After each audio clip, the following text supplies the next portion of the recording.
Hello students, charge and Coulomb's law के बाद आज हम लोग स्टडी करने जा रहे हैं इलेक्ट्रिक फील्ड के बारे में। Now write down the heading electric field.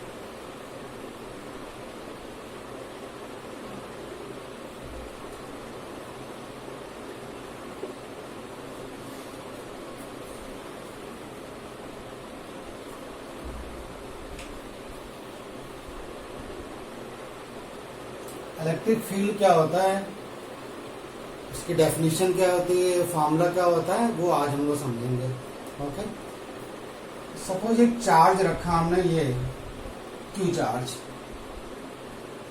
और यहीं एक पास में एक और चार्ज प्लेस किया स्मॉल क्यू। जैसे इस कैपिटल क्यू चार्ज के पास तुमने स्मॉल क्यू चार्ज प्लेस किया, इस स्मॉल क्यू चार्ज पर एक फोर्स लगेगा अकॉर्डिंग टू कूलॉम्स लॉ। इस चार्ज के कारण इस चार्ज पर फोर्स लगेगा। अगर दोनों पॉजिटिव चार्ज हैं तो इनके बीच रिपल्सन फोर्स होगा, तो ये चार्ज इसको ऐसे रिपल करेगा, एक फोर्स लगाएगा। That force is called electrostatic force. ये है Fe। तो अब इस पर एक फोर्स लग रहा है इलेक्ट्रोस्टैटिक फोर्स। अब इस चार्ज को अगर हम हटा दें, ये चार्ज यहां से हटा दिया, अब कोई फोर्स लगेगा क्या? नहीं। अब तो फोर्स जीरो हो गया, कोई फोर्स नहीं लगेगा। इसका मतलब ये हो गया कि जब ये कैपिटल क्यू चार्ज रखा था तब इस पर फोर्स लग रहा था, जब ये क्यू चार्ज हटा दिया तब इस पर कोई फोर्स नहीं लग रहा। इसका सेंस ये हो गया कि इस कैपिटल क्यू चार्ज ने कुछ तो इफेक्ट इस पर डाला होगा। इस कैपिटल क्यू चार्ज के कारण यहाँ पर कोई न कोई तो नया इफेक्ट आया होगा, जिसके कारण इस पर फोर्स लग रहा है, और इसको हटा देने पर इस पर कोई फोर्स नहीं लगता है। तब हम लोग इसको इस तरह से समझते हैं कि जब कैपिटल क्यू चार्ज रखा था तो इस कैपिटल क्यू चार्ज के आसपास एक फील्ड क्रिएट हो गया था, एक फील्ड जनरेट हो गया था, और उस फील्ड के कारण इस पर इलेक्ट्रोस्टैटिक फोर्स लग रहा था। बस जो फील्ड इसने जनरेट किया था कैपिटल क्यू चार्ज ने, that field is called electric field. अब उस चार्ज को हटा दिया तो कोई फील्ड नहीं है, कोई फोर्स नहीं लग रहा है, बट कैपिटल क्यू चार्ज को रखा था तो फोर्स लग रहा था। इसका मतलब वही बार बार बोल रहे हैं हम लोग कि इस चार्ज के कारण एक फील्ड क्रिएट हो गया, एक फील्ड जनरेट हो गया, and that field is called electric field. ये बिल्कुल उसी तरह से समझो जैसे मान लो आपके घर के सामने पुलिस आ गई, तो जैसे ही पुलिस आ गई तो आपको बुलाया गया, तो आपके ऊपर एक फोर्स लगने लगा, आप डर गए। क्यों डर गए? क्योंकि उस पुलिस वाले के कारण आपके आसपास एक फील्ड क्रिएट हो गया। अब वो फील्ड कौन सा है इसके बारे में डिस्कस नहीं कर सकते, बट एक फील्ड बन गया जिसके कारण हमारे ऊपर या आपके ऊपर एक फोर्स लग रहा है। जैसे ही वो पुलिस वाले चले गए, आपके ऊपर कोई फोर्स नहीं लगा, आपका डर खत्म हो गया। नहीं तो पुलिस वाले आए थे तो समझ में आ गया था कुछ न कुछ, यार क्या गड़बड़ है, क्या पूछेंगे क्या नहीं। तो एक फील्ड क्रिएट किया था उन्होंने, और उस फील्ड के कारण आपको डर लग रहा था, आपके ऊपर एक फोर्स लग रहा था। और जैसे ही वो चले गए वैसे ही कोई फोर्स नहीं लग रहा। बिल्कुल ठीक उसी तरह से जब कैपिटल क्यू चार्ज रखा तो इस पर फोर्स लगा, जब कैपिटल क्यू चार्ज हटा दिया तो फोर्स नहीं लगा। तो कैपिटल क्यू चार्ज ने एक फील्ड क्रिएट कर दिया था, and that field is called electric field. तो डेफिनेशन क्या हो गई एक तरह से कि कोई भी चार्ज अगर हम प्लेस करते हैं तो उसके अराउंड, उसके आसपास एक फील्ड क्रिएट हो जाता है, एक फील्ड जनरेट हो जाता है, और उस फील्ड में कोई दूसरा चार्ज अगर प्लेस करते हैं तो उस पर इलेक्ट्रोस्टैटिक फोर्स लगता है। That field is called electric field. अब वो इलेक्ट्रिक फील्ड स्ट्रांग है या वीक है, इसके बारे में हम लोग डिस्कस करते हैं कि उसका मैग्नीट्यूड ज्यादा है या कम है, स्ट्रांग है या वीक है। तो उसके लिए हम लोग कैलकुलेट करते हैं, फाइंड करते हैं इंटेंसिटी ऑफ इलेक्ट्रिक फील्ड। तो हमें एक्चुअली में पढ़ना है intensity of electric field.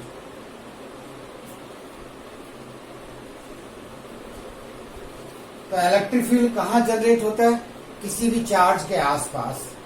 Strong electric field है या कम इलेक्ट्रिक फील्ड है, वीक इलेक्ट्रिक फील्ड है, ये कैसे पता चलेगा? उसके लिए इंटेंसिटी ऑफ इलेक्ट्रिक फील्ड निकालोगे। Now write down the heading intensity of electric field.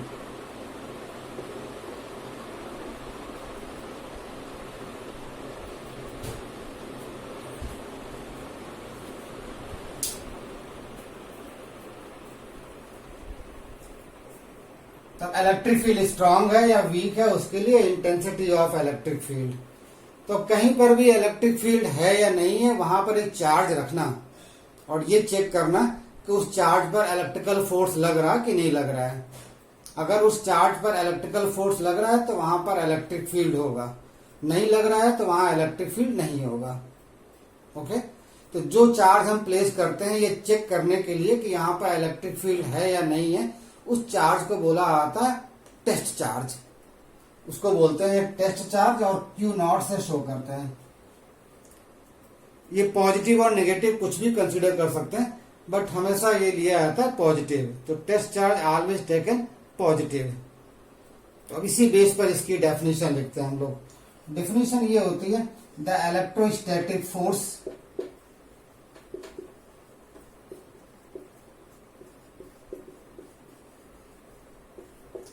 on unit positive test charge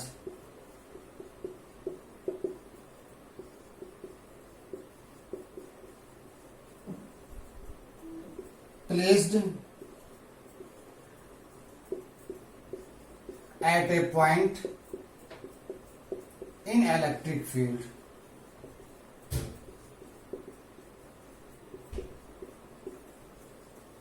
is called intensity of electric field.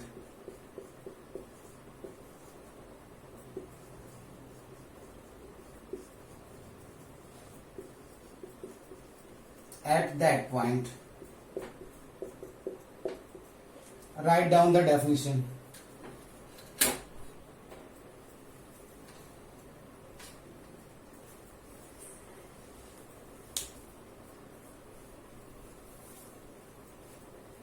The electrostatic force on unit positive test charge placed at a point in electric field is called intensity of electric field at that point. जैसी definition वैसे ही formula हो जाता है. Electric field intensity को E से represent करते हैं. तो इलेक्ट्रोस्टैटिक फोर्स को ही तो बोल रहे थे इंटेंसिटी ऑफ इलेक्ट्रिक फील्ड. तो इलेक्ट्रोस्टैटिक फोर्स Fe और कहा जा रहा था यूनिट टेस्ट चार्ज, जिसके लिए यूनिट बोलते हैं, उसी से डिवाइड किया होता है. तो टेस्ट चार्ज Q0 था, उससे डिवाइड कर दो. This is the formula for intensity of electric field. Unit भी यहीं से आ जाएगी. फोर्स की यूनिट न्यूटन, चार्ज की यूनिट कूलम. तो यूनिट आ गए न्यूटन पर कूलम. तो बेसिक फार्मूला हो गया इंटेंसिटी ऑफ इलेक्ट्रिक फील्ड का या मैग्नीट्यूड ऑफ इलेक्ट्रिक फील्ड का E equal to Fe upon Q0. इससे हमें ये पता चलेगा कि इलेक्ट्रिक फील्ड स्ट्रांग है या वीक है. Write down.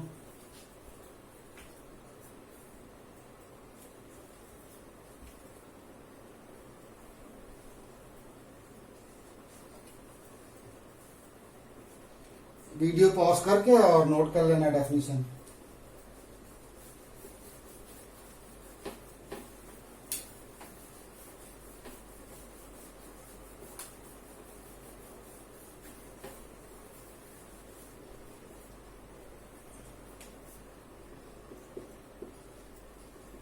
डेफिनेशन के अकॉर्डिंग तो फॉर्मूला बन गया E equal to Fe upon Q0. Electric field is a vector quantity.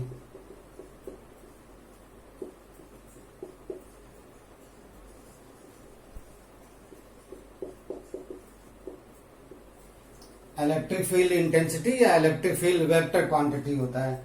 It has the magnitude.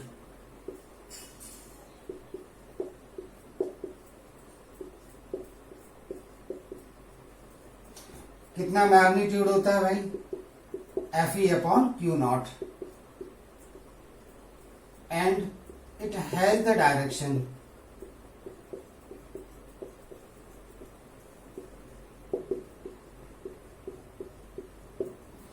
तो मैग्नीट्यूड भी होता है और डायरेक्शन भी होती है. तो मैग्नीट्यूड का तो फॉर्मूला देख लिया. डायरेक्शन कैसे फाइंड करते हैं?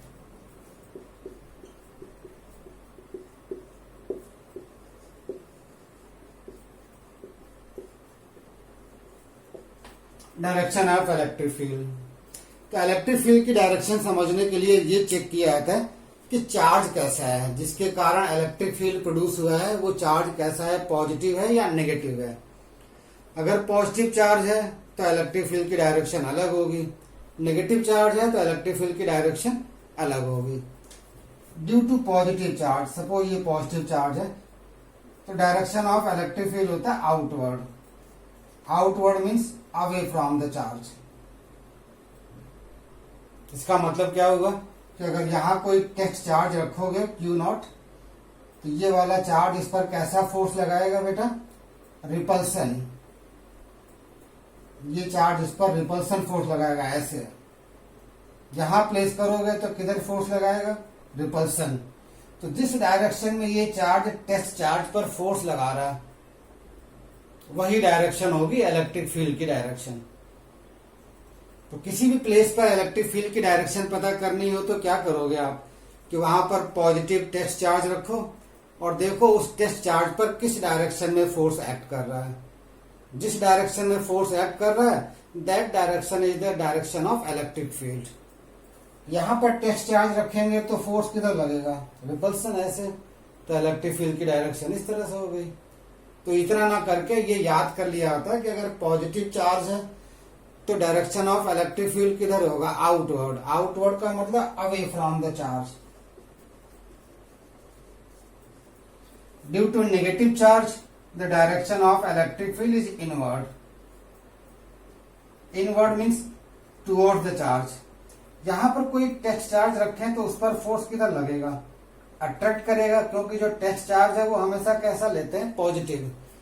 तो ये नेगेटिव चार्ज है वो इस टेस्ट चार्ज को अट्रैक्ट करेगा ऐसे। तो डायरेक्शन ऑफ इलेक्ट्रिक फील्ड यहां पर किधर हो गया, टुवर्ड्स द चार्ज। क्या बताया हमने कि अगर किसी भी प्लेस पर direction of electric field find करना है तो वहां पर पॉजिटिव टेस्ट चार्ज रख दो और देखो उस टेस्ट चार्ज पर किस डायरेक्शन में फोर्स लग रहा है। रिपल्सन फोर्स लग रहा है तो away from the charge direction of electric field. Attraction force लग रहा है तो इनवर्ड टुवर्ड द चार्ज। तो ये याद कर लेना सिंपल वे में कि due to positive charge the direction of electric field is outward. Outward means away from the charge. Due to negative charge the direction of electric field is inward. This direction is called inward. Inward और you can set toward the charge. Note कर लीजिए।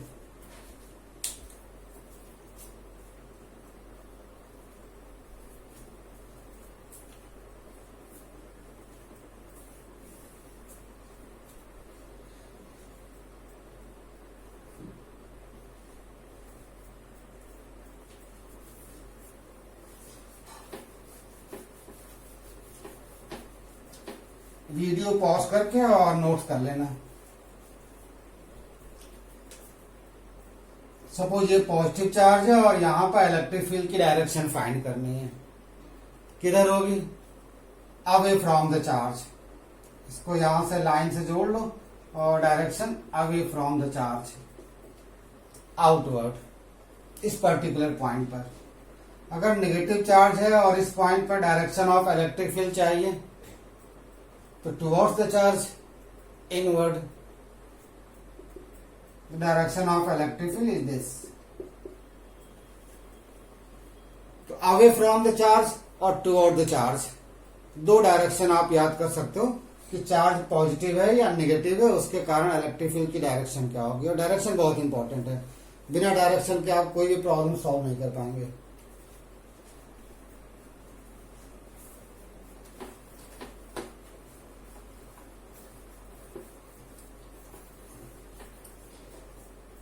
इसी का अगर जो formula पढ़ा था हम लोगों ने, E is equal to F E upon Q naught, इसका वेक्टर फॉर्म ऐसे लिख सकते हो, vector form, vector E is equal to vector F E upon Q naught. यहां से भी साफ साफ दिखाई दे रहा है कि जिस डायरेक्शन में टेस्ट चार्ज पर फोर्स लगता है, जिस डायरेक्शन में टेस्ट चार्ज पर फोर्स लगता है वही डायरेक्शन इलेक्ट्रिक फील्ड की होती है। तो वही मैं बार बार बोल रहा था कि किसी भी पॉइंट पर अगर इलेक्ट्रिक फील्ड की डायरेक्शन फाइंड करनी है तो वहां पर एक टेस्ट चार्ज रखो और फिर ये देखो कि उस टेस्ट चार्ज पर किस डायरेक्शन में फोर्स एक्ट कर रहा है। जिस डायरेक्शन में फोर्स एक्ट कर रहा है वही डायरेक्शन इलेक्ट्रिक फील्ड की डायरेक्शन होगी। और टेस्ट चार्ज कैसा एज्यूम करेंगे, ऑलवेज टेकन पॉजिटिव। ओके, इतना समझ में आना चाहिए, नोट कर लीजिए।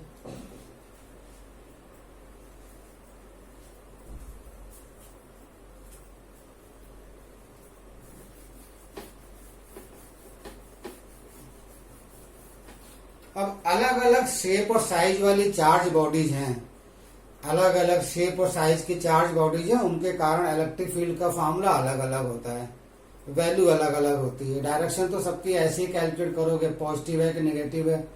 जैसे इसको चार्ज कर दिया गया तो इसके कारण इलेक्ट्रिक फील्ड की वैल्यू अलग होगी।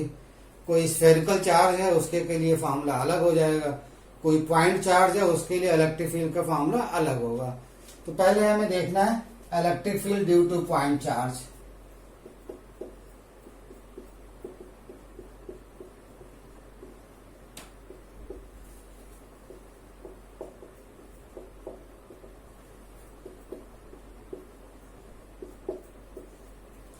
सपोज ये कोई पॉइंट चार्ज लिया Q, सपोज कर लो Q लिया जो पॉजिटिव लिया है, तो एक पॉइंट चार्ज लिया Q। अब इस पॉइंट चार्ज के कारण इस P पॉइंट पर, ये पॉइंट ले लिया रैंडमली, इस P पॉइंट पर इलेक्ट्रिक फील्ड फाइंड करना है, उसका मैग्नीट्यूड फाइंड करना है। तो जिस पॉइंट पर इलेक्ट्रिक फील्ड फाइंड आउट करना है, सपोज कर लो इस चार्ज से उसके डिस्टेंस स्मॉल r है। तो अभी थोड़ी देर पहले क्या समझाया था कि जिस पॉइंट पर इलेक्ट्रिक फील्ड के बारे में पता करना, उस पॉइंट पर तुम एक टेस्ट चार्ज रखो। तो यहां पर एक टेस्ट चार्ज रख दिया, सपोज कर लो Q0 रखा। कैसा चार्ज लेते हैं Q0? पॉजिटिव। ये भी कैसा है? पॉजिटिव।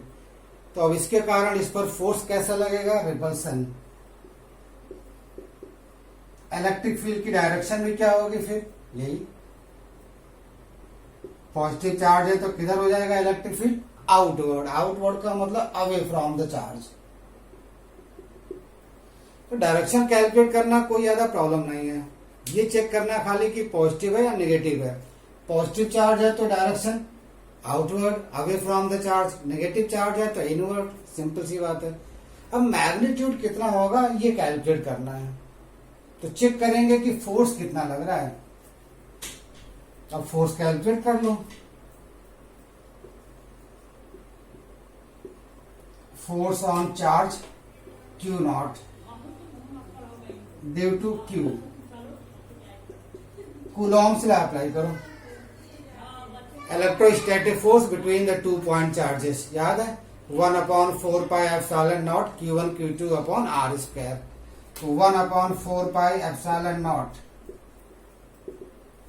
Q1 एक चार्ज हो गया Q, दूसरा charge Q2 Q0 divided by distance का square Q1 Q2 upon r²।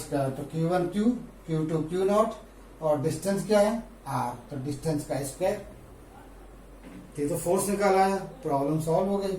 Therefore intensity of electric field E is equal to Fe upon Q0। याद आया? E की वैल्यू क्या लिखेंगे? 1/4πε0 Q into Q0 upon r²। और फिर ये पूरे के अपॉन क्या हो गया? Q0। Q0 से Q0 कैंसिल। फॉर्मूला क्या आ गया बेटा इलेक्ट्रिक फील्ड का? E is equal to 1/4πε0 Q upon r²।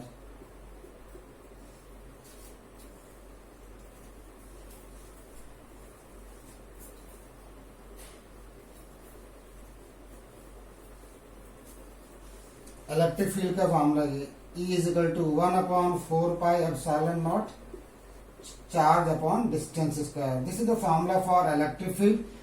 This is the formula for electric field due to point charge. 1/4πε0 के बारे में पता है, यहां पर कोई मीडियम नहीं है, स्पेस है, वैक्यूम है, इसलिए 1/4πε0 चार्ज का मैग्नीट्यूड लिखोगे और अपॉन डिस्टेंस का स्क्वायर। तो due to point charge the value of electric field E is equal to 1/4πε0 Q upon r²।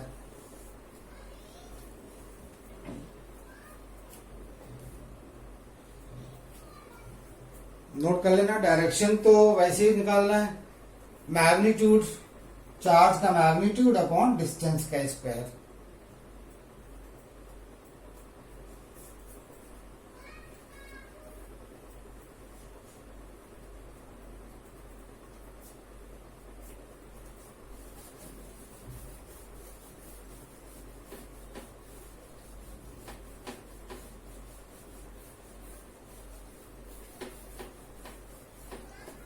तो कोई भी पॉइंट चार्ज है उसके कारण आर डिस्टेंस पर इलेक्ट्रिक फील्ड का फॉर्मूला क्या हो गया, 1/4πε0 Q अपॉन आर स्क्वायर। इसकी वैल्यू पता है, 9 × 10⁹ चार्ज का मैग्नीट्यूड गिवन होगा, डिस्टेंस गिवन होगी, इलेक्ट्रिक फील्ड की वैल्यू आ जाएगी। ओके, बट ध्यान रखना कि अगर उस चार्ज के आसपास फ्री स्पेस है या वैक्यूम है तभी फॉर्मूला यूज करेंगे। अगर कोई मीडियम है तब ये फॉर्मूला ये हो जाएगा, E = 1/4πε0 dielectric constant K Q upon r square. K और लगा देना मीडियम के लिए। नॉर्मली वैक्यूम या स्पेस की बात करेंगे हम लोग, लेकिन जब मीडियम होगा तब ये फॉर्मूला यूज करना है। डायरेक्शन वैसे ही,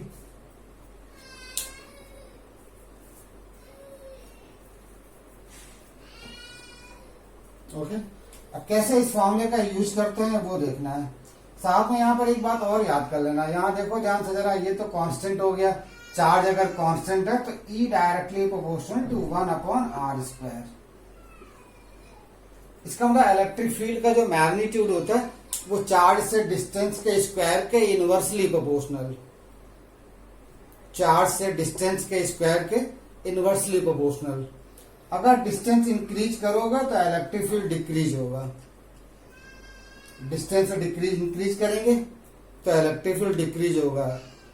अगर ये इंक्रीज करेंगे तो ये डिक्रीज होगा, ये डिक्रीज करोगे तो ये इंक्रीज करेगा। ओके, यहीं से कभी अगर मान लो फॉर्मूला एक निकाल सकते हैं यहां से, E1/E2 = R2² अपॉन R1²। एक डिस्टेंस पर अगर इलेक्ट्रिक फील्ड की वैल्यू गिवन है और किसी दूसरी डिस्टेंस पर अगर फाइंड आउट करनी हो तो फिर ये फॉर्मूला यूज करना डायरेक्ट। चार्ज सेम होना चाहिए। अगर बहुत छोटा चेंज है, for very small change,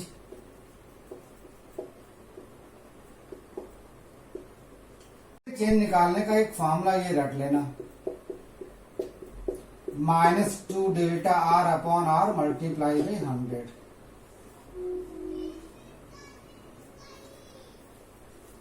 negative sign ये बता रहा कि ये वैल्यू अगर बढ़ेगी तो ये वैल्यू घटेगी, ये घटेगी तो ये बढ़ेगी।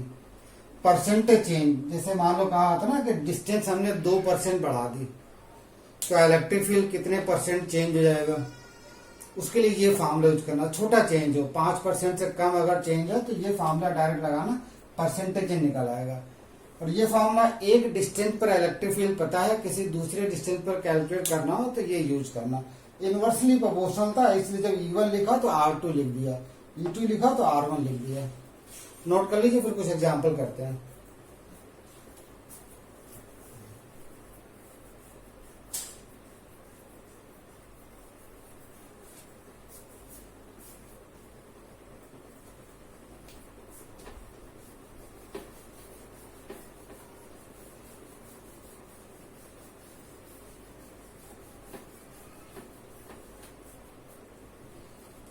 डिस्टेंस बढ़ाने पर इलेक्ट्रिक फील्ड डिक्रीज कर रहा था ना, E directly proportional to 1/r²। कभी ग्राफ अगर बोला जाए, ER ग्राफ, तो जब भी ग्राफ ड्रॉ करना होता है, किन्हीं भी दो क्वांटिटी में ग्राफ ड्रॉ करना है फिजिक्स में, तो सबसे पहले तो जिन दो क्वांटिटी में ग्राफ ड्रॉ करना है उनसे मिलता हुआ फॉर्मूला पता होना चाहिए। तो फॉर्मूला ये है, एक को एक्स एक्सिस के अलॉन्ग ले लेते हैं, किसी दूसरे को वाई एक्सिस के अलॉन्ग ले लेते हैं। आर को एक्स एक्सिस के अलॉन्ग ले लिया, ई को वाई एक्सिस के अलॉन्ग ले लिया। स्टार्टिंग पॉइंट निकालते हैं कि ग्राफ स्टार्ट कहां से करें। अब स्टार्टिंग पॉइंट निकालने के लिए ग्राफ स्टार्ट कहां से करें, उसके लिए क्या करते हैं, किसी एक की वैल्यू कम लिखते हैं। फॉर्मूले में किसी एक की वैल्यू कम लिखो या जीरो लिखो, बट यहाँ जीरो लिखेंगे तो 1/0 ये आ जाएगा इनफाइनाइट। तो जीरो ना लिखकर कम वैल्यू लिखेंगे। जब आर की वैल्यू कम होगी तो इलेक्ट्रिक फील्ड ज्यादा, मतलब आर कम तो इलेक्ट्रिक फील्ड ज्यादा। यहां से कहीं से स्टार्ट करेंगे, यहां से नहीं स्टार्ट कर सकते हैं। क्यों भाई? क्योंकि यहां पर आर की वैल्यू कम है, इलेक्ट्रिक फील्ड भी कम है। फॉर्मूला क्या कह रहा है कि आर की वैल्यू कम तो इलेक्ट्रिक फील्ड ज्यादा। तो जब आर की वैल्यू कम होगी तो इलेक्ट्रिक फील्ड ज्यादा, यहां से कहीं स्टार्ट करें तो स्टार्टिंग पॉइंट आ गया। उसके बाद जब एक की वैल्यू बढ़ाओ और उसके बाद देखो दूसरे की वैल्यू पर क्या इफेक्ट पड़ता है। आर की वैल्यू इंक्रीज करेंगे तो इलेक्ट्रिक फील्ड डिक्रीज करेगा। आर की वैल्यू इंक्रीज करने का मतलब ओरिजिन से दूर जाएंगे तो इलेक्ट्रिक फील्ड डिक्रीज करेगा। जो वैल्यू इंक्रीज करती है ओरिजिन से दूर जाते हैं, और जो वैल्यू इंक्रीज करती है जो वैल्यू इंक्रीज करती है ओरिजिन से दूर जाते हैं, और जो वैल्यू डिक्रीज करती है टुवर्ड्स ओरिजिन मूव करते हैं। तो आर इंक्रीज करेंगे तो ऐसे जाएंगे ना, इलेक्ट्रिक फील्ड डिक्रीज होगा तो किधर आएंगे? नीचे। ये e की पावर 1 है और ये r की पावर -2 है। जिन दो क्वांटिटी में ग्राफ ड्रॉ करना है, अगर दोनों सिंगल पावर है तो ग्राफ का शेप स्ट्रेट लाइन होता है। दो में से कोई एक क्वाड्रेटिक है तो पैराबोला होता है। तो शेप का भी थोड़ा ध्यान रखना है। तो e की पावर 1 है और r की पावर -2 है, तो स्ट्रेट लाइन तो नहीं होगा, कर्व होगा। तो r इंक्रीज करेंगे, e की वैल्यू डिक्रीज होगी, तेजी से डिक्रीज होगी। कैसे तेजी से डिक्रीज होगी? r अगर डबल कर देंगे तो e की वैल्यू 1/2 का स्क्वायर 1/4 हो जाएगी। r डबल कर दिया तो 2 का स्क्वायर 4 1/4, मतलब r अगर डबल किया तो इलेक्ट्रिक फील्ड 1/4 हो गया। r अगर 3 टाइम्स कर देंगे तो इलेक्ट्रिक फील्ड 1/9 हो जाएगा। r अगर 4 टाइम्स कर देंगे तो इलेक्ट्रिक फील्ड 1/16 हो जाएगा। इसका मतलब r में थोड़ा सा चेंज कर रहे हैं, इलेक्ट्रिक फील्ड में ज्यादा चेंज हो रहा है।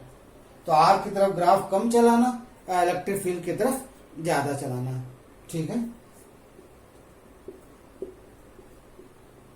ये इलेक्ट्रिक फील्ड और r में ग्राफ हो गया। ओके, नोट कर लो।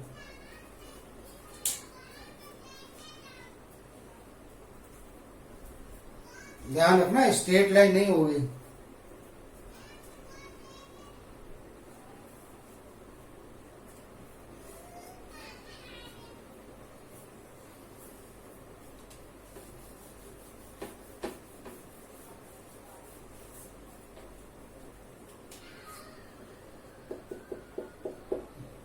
डायरेक्शन बहुत इंपॉर्टेंट है। सपोज कर लो, find out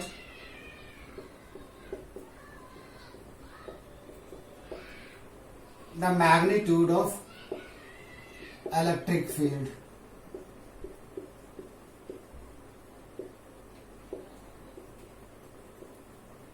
due to charge +2 microcoulomb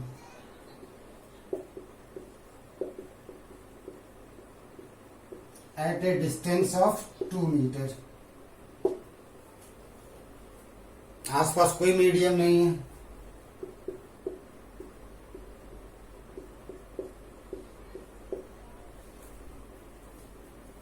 तो क्या क्या गिवन है बेटा? चार्ज का मैग्नीट्यूड गिवन है, क्यू की वैल्यू। मैग्नीट्यूड लिखना, पॉजिटिव और नेगेटिव से तो हमें ये पता चलता है कि इलेक्ट्रिक फील्ड की डायरेक्शन क्या होगी, आउटवर्ड होगी या इनवर्ड होगी, लेकिन वैल्यू निकालते समय केवल मैग्नीट्यूड। अब ये 2 माइक्रोकूलम है। कोई भी फार्मूला जब यूज करते हैं तो उसमें सारी वैल्यू एमकेस में लिखते हैं। तो चार्ज की यूनिट जो होती है वो कूलम होती है। इस माइक्रोकूलम को पहले किस में कन्वर्ट करें? कूलम में। तो 1 माइक्रोकूलम इक्वल टू होता है 10⁻⁻6 coulomb. 1 microcoulomb equal to 10⁻⁻6 coulomb. तो Q की वैल्यू आ गई 2 × 10⁻⁻6 कूलम। कितने डिस्टेंस पर निकालना है बेटा? 2 मीटर। फार्मूला यूज कर लो, 1/4πε0 चार्ज डिवाइडेड बाई डिस्टेंस का स्क्वायर। इसकी वैल्यू क्या होती है? 9 × 10⁻9। चार्ज की वैल्यू क्या है? 2 × 10⁻6। डिस्टेंस क्या हो गई? 2। ई की वैल्यू क्या आ जाएगी? कैलकुलेट कर लो, 2 का स्क्वायर हो गया 4, ये कैंसिल हो जाएगा। 9/2 4.5 into 10 to the power 9 10 to the power -6 10 to the power 3। Unit क्या होती है? न्यूटन पर coulomb. This is the answer. Direction क्या होगी? Outward.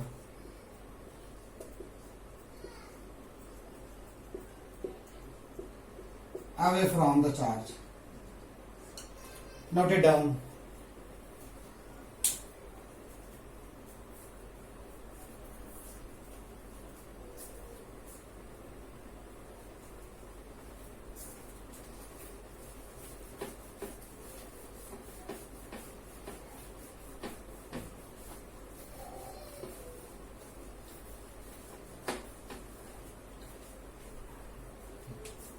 Next example. If the distance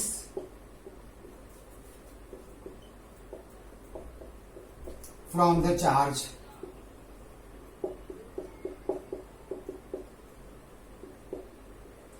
is increased by 0.5%,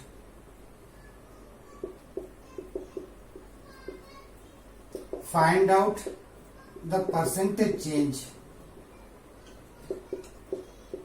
in electric field. अब देखो बेटा, डिस्टेंस में परसेंटेज चेंज दिया हुआ है और बहुत कम दिया हुआ है। कितना? 0.5%। तो क्या गिवन है इसका? सोल्यूशन कैसे करेंगे? Percentage change in distance delta R upon R multiply 100 given है कितना? 0.5%। क्या फाइंड करना है? Percentage change in electric field. याद करो, सीधे शॉर्ट चेंज के लिए फॉर्मूला क्या पढ़ा था अभी? Delta E upon E multiply by 100 is equal to -2 delta R upon R multiply by 100। याद आया फॉर्मूला? आगे थोड़ी देर पहले। नेगेटिव साइन कभी नहीं लिखना। नेगेटिव हमें ये बताता है कि ये वैल्यू इंक्रीज करेगी तो ये वैल्यू डिक्रीज करेगी। अब इसकी वैल्यू क्या दी हुई है क्वेश्चन में? 0.5%। -2 into 0.5%, answer will be -1%। -1% answer नहीं लिखेंगे। अब ये देखेंगे कि ये कैसे क्या चेंज हो रहा था। तो क्या लिखा था? इंक्रीज। डिस्टेंस इंक्रीज हो रही ना, जब डिस्टेंस इंक्रीज हो रही तो इलेक्ट्रिक फील्ड डिक्रीज होगा। तो आंसर ऐसे लिखेंगे, therefore 1% of electric field will decrease.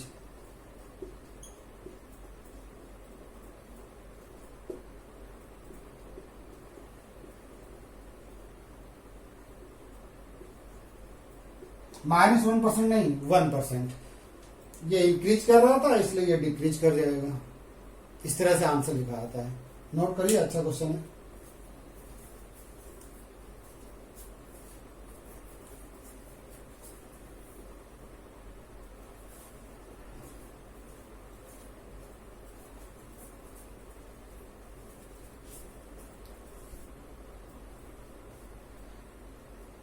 Okay,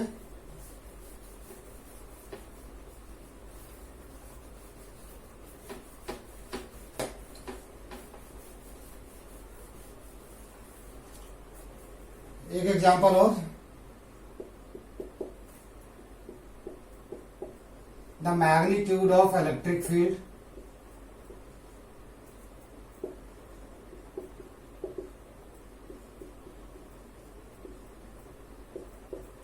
due to point charge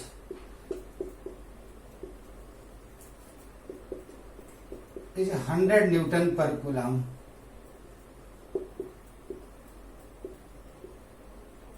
at a distance of 3 meter.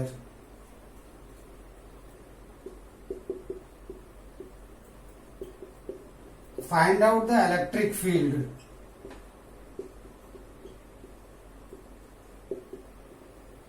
at a distance of 2 meter for same charge.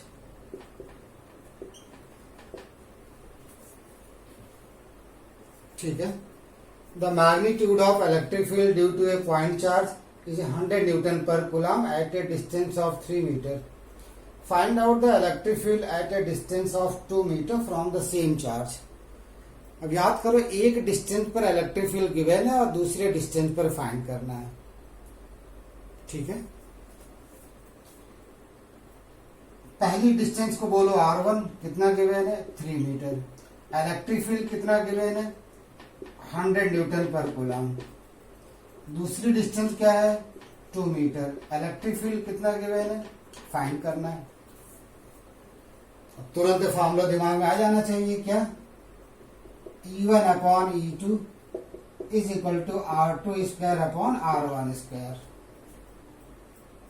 Copy में note किया होगा, देख सकते हैं।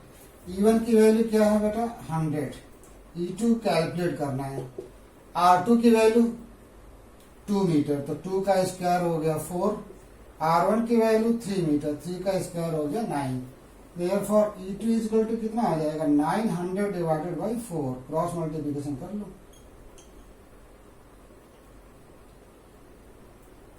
225 न्यूटन पर coulomb. This is the answer.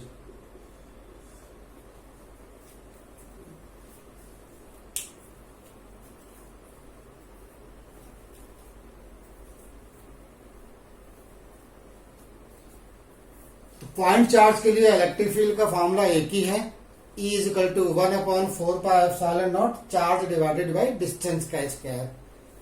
अब उसी को कई तरह से अप्लाई किया जाता है, तो ये 1 2 3 एग्जाम्पल कर लेना।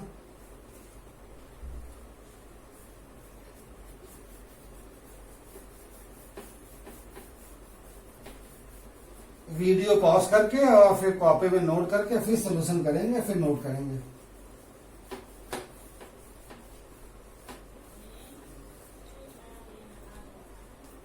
ये तो एक पॉइंट चार्ज के लिए था, बहुत सारे पॉइंट चार्जेज हो, अगर मतलब मल्टीपल चार्जेज हो,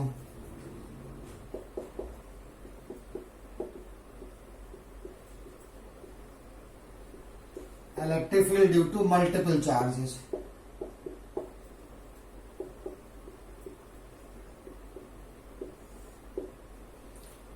सपोज एक चार्ज ये है Q1, दूसरा चार्ज ये है Q2, तीसरा चार्ज ये है Q3, बहुत सारे चार्जेस हैं, और एक पॉइंट ये है P पॉइंट। इसी P पॉइंट पर इलेक्ट्रिक फील्ड फाइंड आउट करना है। तो ये हमेशा ध्यान रखना कि जिस पॉइंट पर इलेक्ट्रिक फील्ड फाइंड करना है, जिस पॉइंट पर इलेक्ट्रिक फील्ड फाइंड करना है, ये चेक करना कि उसके आसपास कितने चार्जेस हैं। जितने भी चार्जेस होंगे उन सबके कारण 1 बाय 1 उस पॉइंट पर इलेक्ट्रिक फील्ड की डायरेक्शन शो करोगे और मैग्नीट्यूड निकालोगे। मैग्नीट्यूड कैसे निकालेंगे भाई, 1/4πε0 Q अपॉन R स्क्वायर से। तो पहले इसके कारण इलेक्ट्रिक फील्ड की बात करेंगे। तो सपोज कर लो ये डिस्टेंस R1, इलेक्ट्रिक फील्ड की डायरेक्शन पॉजिटिव चार्ज है तो किधर हो जाएगा आउटवर्ड। इसके कारण इलेक्ट्रिक फील्ड की डिस्टेंस इलेक्ट्रिक फील्ड निकालोगे तो ये डिस्टेंस कैलकुलेट करना पड़ेगा या गिवन होगा। डायरेक्शन क्या आ जाएगी इलेक्ट्रिक फील्ड की, पॉजिटिव है तो फिर से आउटवर्ड। इसके कारण इलेक्ट्रिक फील्ड निकालेंगे तो ये डिस्टेंस चाहिए हमें, सपोज कर लो R3। इलेक्ट्रिक फील्ड की डायरेक्शन पॉजिटिव ये भी है तो आउटवर्ड हो गया।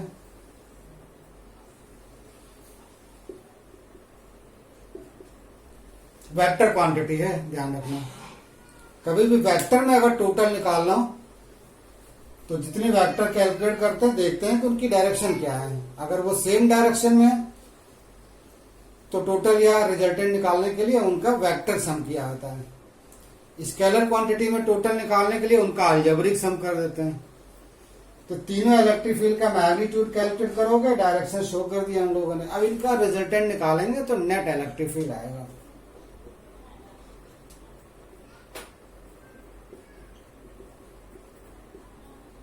Net electric field at point P,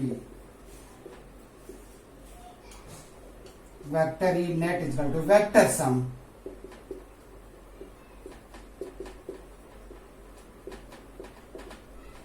ये मल्टीपल चार्जेस के लिए कॉन्सेप्ट है। अब ये कॉन्सेप्ट तभी समझ में आएगा जब इसके बेस पर एग्जाम्पल करें हम लोग। तो इतना नोट कर लो, फिर नेक्स्ट वीडियो में एग्जाम्पल करके दिखाया जाएगा कि बहुत सारे चार्जेस हों तो उनके कारण इलेक्ट्रिक फील्ड कैसे कैलकुलेट करते हैं। ये तो कॉन्सेप्ट हो गया कि 1 बाय 1 सबके कारण इलेक्ट्रिक फील्ड निकालो, मैग्नीट्यूड और डायरेक्शन शो करो, उसके बाद फिर उनका रिजल्टेंट फाइंड आउट करें, वेक्टर सम करें। रिजल्टेंट का मतलब अगर कई इलेक्ट्रिक फील्ड सेम डायरेक्शन में तो नेट इलेक्ट्रिक फील्ड निकालने के लिए उन सबका मैग्नीट्यूड ऐड कर दिया जाता है। एक इलेक्ट्रिक फील्ड एक डायरेक्शन में, दूसरा कोई अपोजिट डायरेक्शन में, तो नेट इलेक्ट्रिक फील्ड निकालने के लिए उनका मैग्नीट्यूड माइनस कर देते हैं। दो इलेक्ट्रिक फील्ड है किसी एंगल पर है, तो फिर लॉ ऑफ पैरेललोग्राम पढ़ा होगा हम लोगों ने 11th में, R equal to under A square plus B square plus 2ab cos theta, उस फॉर्मूले का यूज करते हैं। तो वो सब समझाया जाएगा कैलकुलेट करके एग्जाम्पल के तौर पे। तो ये है इलेक्ट्रिक फील्ड के बारे में पढ़ा, पॉइंट चार्ज के लिए इलेक्ट्रिक फील्ड का फॉर्मूला और इलेक्ट्रिक फील्ड की डेफिनेशन क्या होती है, इलेक्ट्रिक फील्ड क्या होता है। दैट्स ऑल, नोट कर लेना।